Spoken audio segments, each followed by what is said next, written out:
आकाशवाणीचं हे नागपूर केंद्र आहे. आता आपण ऐकणार आहोत वृत्त विभागातर्फे प्रस्तुत अमरावती जिल्ह्याचं वार्तापत्र. याचे लेखक आहेत आमचे प्रतिनिधी जयंत सोनवणे. मे महिन्याची सुरुवात महाराष्ट्र दिनाच्या उत्साहात झाली.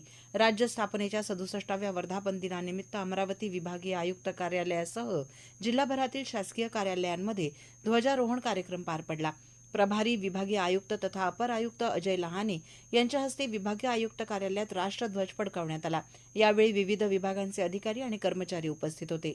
निवडणूक आयोगाने जाहीर केलेल्या विशेष संक्षिप्त पुनरावलोकन कार्यक्रमाच्या पार्श्वभूमीवर जिल्ह्यात मतदार यादी अद्ययावत करण्याची मोहीम राबवण्यात आली. जिल्हाधिकारी आशिष येरेकर यांनी BLOंना मतदार मॅपिंगचं काम तातडीने पूर्ण करण्याचे निर्देश दिले. नव्याने विकसित करण्यात आलेल्या ॲपच्या माध्यमातून मतदारांचा शोध घेऊन यादीतील त्रुटी दूर करण्याचं काम युद्धपातळीवर सुरू करण्यात आलं. वन्यजीव आणि निसर्ग पर्यटनाच्या दृष्टीने मेळघाट व्याघ्र प्रकल्पातील निसर्ग अनुभव उपक्रम विशेष आकर्षण ठरला. बुद्ध पौर्णिमेच्या निमित्तानं आयोजित करण्यात आलेल्या या उपक्रमात शेकडो निसर्गप्रेमींनी सहभाग घेतला. घनदाट जंगलातील मसाणांवर रात्रभर बसून वन्यजीवांचं निरीक्षण करण्याचा अनोखा अनुभव सहभागी पर्यटकांनी घेतला. बालविवाह प्रतिबंध मोहिमेअंतर्गत चाइल्ड हेल्पलाईन आणि जिल्हा बाल संरक्षण कक्षाच्या संयुक्त कारवाईत एका अल्पवयीन मुलीचा विवाह रोखण्यात प्रशासनाला यश आलं. राज्य सेवा हक्क आयोगाच्या अमरावती विभागाचे आयुक्त म्हणून ज्येष्ठ सनदी अधिकारी अरुण डोंगरे यांची नियुक्ती करण्यात आली. शासकीय सेवेत पारदर्शकता, उत्तरदायित्व आणि नागरिकांना वेळेत सेवा मिळण्याच्या दृष्टीनं त्यांच्या नियुक्तीकडे महत्त्वपूर्ण पाऊल म्हणून पाहिलं जातं. ग्रामीण स्वच्छतेसाठी जिल्हा परिषदेमार्फत 15व्या वित्त आयोगाच्या निधीतून 26 ग्रामपंचायतींना बॅटरीवर चालणाऱ्या ई-रिक्षांचं वाटप करण्यात आलं. घराघरातून कचरा संकलन, त्याचं वर्गीकरण आणि वैज्ञानिक पद्धतीनं विल्हेवाट लावण्यासाठी ही वाहनं उपयोगी ठरणार आहेत. शेतकऱ्यांसाठी महत्त्वाच्या असलेल्या मुख्यमंत्री बळीराजा पाणंद रस्ते योजनेच्या कामांचा आढावा पालकमंत्री चंद्रशेखर बावनकुळे यांनी घेतला. शेतमालाची वाहतूक आणि शेतीच्या कामांसाठी बारमाही रस्ते उपलब्ध व्हावेत यासाठी कामं वेळेत पूर्ण करण्याचे निर्देश त्यांनी संबंधित विभागांना दिले. याचवेळी आयोजित जनता दरबारात नागरिकांकडून प्राप्त झालेल्या तक्रारींवर तत्काळ कार्यवाही करण्याचे आदेशही देण्यात आले.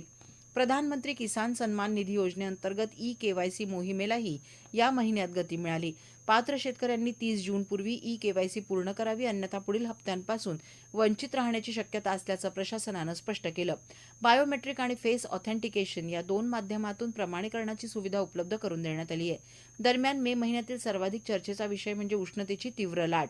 अमरावती जिल्ह्यात तापमानानं 46.8 अंश सेल्सिअसचा टप्पा गाठला. सलग अनेक दिवस तापमान 45 अंशांच्या पुढे राहिल्यानं जनजीवन प्रभावित झालं. भारतीय हवामान विभागानं रेड आणि ऑरेंज अलर्ट जारी केला होता. दुपारच्या वेळेवर रस्त्यांवर शुकशुकाट दिसून येत होता. उष्माघात टाळण्यासाठी प्रशासनानं विविध उपाययोजना राबवल्या. जिल्हा सामान्य रुग्णालयात विशेष उष्माघात कक्ष सुरू करण्यात आला, तर नागरिकांच्या मोबाईलवर सतर्कतेचे संदेशही पाठवण्यात आले. या कडक उन्हाचा सामना करणाऱ्या वाहतूक पोलिसांसाठी अमरावती पोलीस विभागानं अभिनव उपक्रम राबवला. वाहतूक शाखेतील कर्मचाऱ्यांना बॅटरीवर चालणारी एअर कूल्ड जॅकेट्स उपलब्ध करून देण्यात आली. सुमारे 150 जॅकेट्सचं वितरण करण्यात आलं. राज्यात पहिल्यांदाच अशा प्रकारचा उपक्रम राबवण्यात आल्याने त्याचं विशेष कौतुक झालं. मर्दी रोडवरील घाटखेडा तलाव परिसरात उन्हाळी सुट्टीचा आनंद साजरा करण्यासाठी गेलेल्या 4 बालकांचा तलावात बुडून मृत्यू झाला. मित्रांना वाचवण्याच्या प्रयत्नात चौघेही गाळात अडकून पाण्याखाली गेल्याचं प्राथमिक तपासात निष्पन्न झालं. चांदूर रेल्वे तालुक्यातील दहिगाव इथे 7 फूट लांबीचा अजगर आणि त्याची 10 अंडी सुरक्षितपणे वाचवून वनविभागानं त्यांना नैसर्गिक अधिवासात सोडलं, तर दुसरीकडे शहरातील रामपुरी कॅम्प परिसरात एका बिबट्यानं शिरकाव केल्यानं नागरिकांमध्ये भीतीचं वातावरण निर्माण झालं. वनविभाग, पोलीस आणि पशुवैद्यकीय अधिकाऱ्यांच्या संयुक्त प्रयत्नांतून सुमारे 4 तासांच्या मोहिमेनंतर बिबट्याला सुरक्षितपणे पकडण्यात आलं. या घटनेने वाढत्या मानव वन्यजीव संघर्षाचा मुद्दा पुन्हा एकदा ऐरणीवर आलाय. महिन्याच्या अखेरीस वातावरणात अचानक बदल झाला. अचलपूर, तिवसा, रेवसा आणि अमरावती शहरासह जिल्ह्याच्या विविध भागांमध्ये वादळी वाऱ्यासह पावसाने हजेरी लावली. काही ठिकाणी गारपिटीची नोंद झाली. विजेच्या पुरवठ्यात व्यत्यय आला आणि किरकोळ नुकसानही झालं. मात्र तीव्र उष्णतेने त्रस्त झालेल्या नागरिकांना या पावसामुळे दिलासा मिळाला. आताच आपण ऐकलं वृत्त विभागातर्फे प्रस्तुत अमरावती जिल्ह्याचं वार्तापत्र. याचे लेखक होते आमचे प्रतिनिधी जयंत सोनवणे.